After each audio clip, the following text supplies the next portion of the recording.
शरणं समस्तजगतां रामं विना का गति। रामेण प्रतिहन्यते कलिमलं रामाय कार्यं नमः। रामात्रिस्यति कालभुजगौ रामस्य सर्वं वशे। रामे भक्तिरखण्डिता भवतु मे राम त्वमेवाश्रयः। राम त्वमेवाश्रयः। राम त्वमेवाश्रयः। राम की शरण में चलूं, हरि बिनु मरई न निश्चर पापी। भगवान का अवतार हो चुका है, समाधि में देख लिया उन्होंने, हरि अवतरण हो गया। भवो भारावताराय, इस धरती का भार उतारने के लिए, परित्राणाय साधूनां विनाशाय च दुष्कृताम धर्म संस्थापनार्थाय। उनका कथन है, उनकी वाणी प्रतिज्ञा है, सज्जन भक्त वृंद और सत्पुरुषों के लिए उनका यह वचन है, संभवामि युगे युगे युगे धर्म संस्थापनार्थाय। जब जब होए धर्म के हानि, बाणै असुर अधम अभिमानी। तब तब धर हरि विविध शरीरा, हरे कृपा निधि सज्जन पीरा। फिर वो अनेक शरीर धारण करके, कभी वामन तो कभी वराह, कभी परशुराम तो कभी मोहिनी, और कभी वृंदावन में ताय अहिर की छोहरियां छछिया भर छाछ पे नाच नचावे। लाए समाधि रहे ब्रह्मादि की योगी भय परवंत न पावे। भोरित साजनो साजते भोरे शेष सदा नित नाम जपावे। ढूंढ फिरे त्रैलोकी में और नारद लय के बीन बजावे। ताय अहीर की छोहरिया चुरुआ भर छाछ नाच नचा। कभी राम बन के, कभी श्याम बन के चले आना, प्रभु जी चले आना।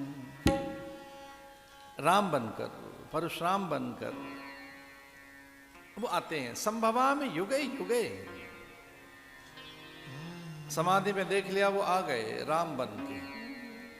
कुछ बनकर आना है आपने, बनकर माने नया वेश, नया रूप, नया चरित्र, नई लीला, नव तरंग, नव उमंग, नव उल्लास, नवाचार। वो पहले वाला नहीं चलेगा। वो वामन आए आप बलि के लिए, नृसिंह आए आप हिरण्याकश्यपु के लिए, वराह बनकर आए हिरण्याक्ष के लिए, आतताइयों के लिए आप परशुराम बनकर आए, निशाचरों का मन मोहने के लिए मोहिनी बनकर आए, अमृत की रक्षा के लिए। कभी कभी सच मानिए, इतना रूप बदलेंगे या कि देवहित के लिए अनेक अवतार धारण कर लेंगे। अमृत की रक्षा के लिए एक साथ कितने अवतार लिए उन्होंने। कुरुम बन गए, मंदराचल बन गए, मोहिनी बन गए, चौथा धनवंतरी बन गए, पांचवा अमृत बन गए। अब कल्पना नहीं कर सकते, ये भगवान ही है पांचों चीज। गिनो दोबारा। कुरुम बन गए, मंदराचल पीठ पर है, और मंदराचल स्वयं भगवान ही बने। ये नई बात बता रहे हैं, ध्यान रखना। मंदराचल स्वयं भगवान का अवतार है। मंदराचल पर्वत स्वयं भगवान बने, कूर्म बने कि मेरी पीठ पर मंदराचल रख दो।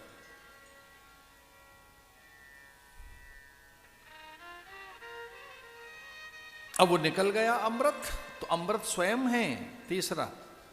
चौथा, उसे लेकर आए धनवंतरी बनकर स्वयं। अब पांचवा, छीना झपटी में कहीं निशाचर न पी जाए इसे, तो फिर क्या बन जाए? अहो रूपमहो धामम अस्या नवव्ययम। देवगुरु बृहस्पति ने समझाया देवताओं को कि प्राय स्त्रियां अपने अंग वस्त्र संभालती रहती हैं और ये बार बार उगाड़ रही है, ध्यान रखना कुछ गड़बड़ है। ये ऊपर के वस्त्र को थोड़ा और नीचे कर रही है और ये थोड़ा चाहती है कि कम वस्त्र हों, तो ये थोड़ा अंगों का प्रदर्शन कर रही है। भद्र महिलाएं ऐसा नहीं करती, वो अंग छुपा के रखती हैं। पहचानो कौन है फिर ये मोहन है कि मोहिनी? अहो रूपमहो धामम अस्या नवव्ययम। ये युक्ति देख ली देवगुरु बृहस्पति ने, उनकी भगवान की युक्ति देख ली। भगवान ऐसा चाह रहे थे कि उनके अंगों का दर्शन कर लें निशाचर, मोहिनी बनकर आए थे। तो अपने अंगों से वस्त्रों को थोड़ा प्राय हटाने का प्रयास कर रहे हैं। और सभ्य शिष्ट संस्कारवान सुभद्रा, जो संस्कार संपन्ना माताएं हैं, भारत की माताएं हैं, वो प्राय उनका प्रयास रहता है कि वो अंगों को ठीक कर ले। कई बार तो हमारे पास भी छोटे मोटे बच्चे ऐसे आते हैं, अब प्रणाम करेंगे इधर उधर हाथ रख लेंगे, हमें अच्छा लगता है कि देखो बच्चों में संस्कार तो है। दोनों हाथ यहाँ और फिर प्रणाम करने आते हैं बच्चे, नए आजकल के भी बच्चे, अच्छा लगता है हमको। इन्हें ये याद है कि किन को प्रणाम करना है। 5 अवतार तो भगवान ने इस बात के लिए, अमृत बन गए, धन्वंतरी बन गए, मंदराचल, मोहिनी, कूर्म, भगवान आ गए राम बनकर। जो ताड़िका नाना रूप धारण करती थी, एक ताड़िका वो सामान्य नहीं थी, धूम्र, अग्नि, जल, वायु तक बन जाती। वो अंबर में विविध रूप धारण करती थी, अनेक रूप, एक में से अनेक सुंदरियां, एक में से अनेक ताड़िकाएं वो पैदा कर सकते थे।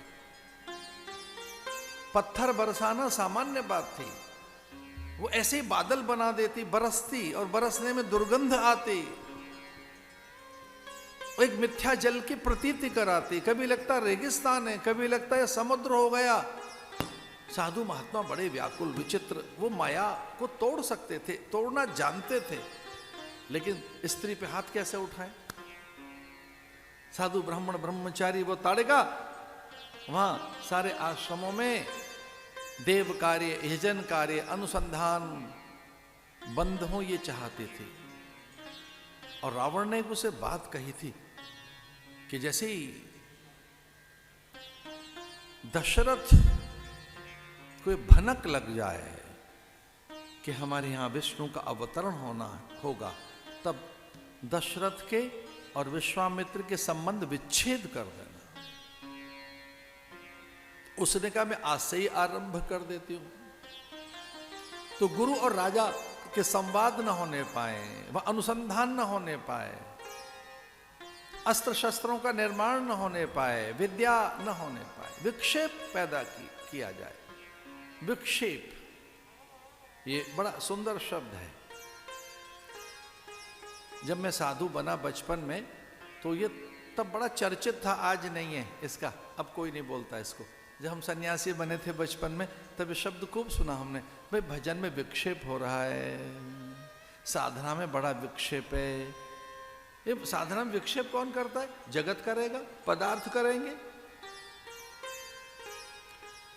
आप हमें क्षमा कर देना, चेला करेगा, चूंकि झमेला खड़ा करेगा।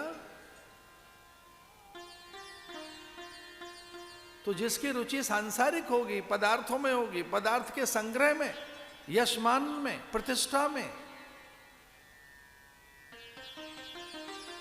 एकांत वासिनः एकांत औषधि।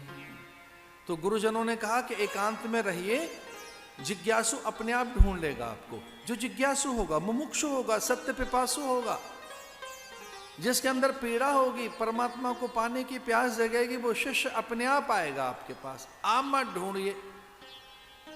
अब उल्टा हो रहा है, अब चेले ढूंढने निकल रहे हैं। अरे आप चेलों को ढूंढने क्यों निकल रहे हैं? आपको ढूंढेगा चेला। कमाल है। शिष्य वर्ग के लिए आप निकल रहे हैं, अनुयायियों के लिए मल्टीपल कर लें और बढ़ाएं। भाई इनको छोड़ दीजिए, ये अपने आप आएंगे आपके पास, फूल खिलने दीजिए। आप ऐसी न्योता दिए फिर रहे हैं कि देखो अभी सुगंध आएगी, सुगंध आएगी, मधुर पराग आएगा, मधु आएगा, सौकर्यता आएगी, अद्भुत रूप और माधुर्य आएगा, कितना अद्भुत आकर्षण विमोहन सम्मोहन होगा। अरे कब होगा? जब फूल खिलेगा। अब न्योता दिए फिर रहे हैं, फूल खिलने दो। और जैसे पुष्प खिलेगा तितलियां बिना निमंत्रण के आएंगे, भ्रमर बिना निमंत्रण के आएंगे, भौरे न्योते पे नहीं आएंगे। क्या आप न्योता देंगे, निमंत्रण देंगे तब भ्रमर आएगा। भ्रमर आएगा, तितलियां आएंगी, मधुमक्खियां आएंगी, या और पुजारी आएगा आप तक, आपका चयन करेगा, प्रभु के चरणों में आपको चढ़ाएगा। अरे खिलो तो सही, अपने भीतर का विकास तो कीजिए। ये सन्यासी के लिए उपदेश है, आपके लिए नहीं है।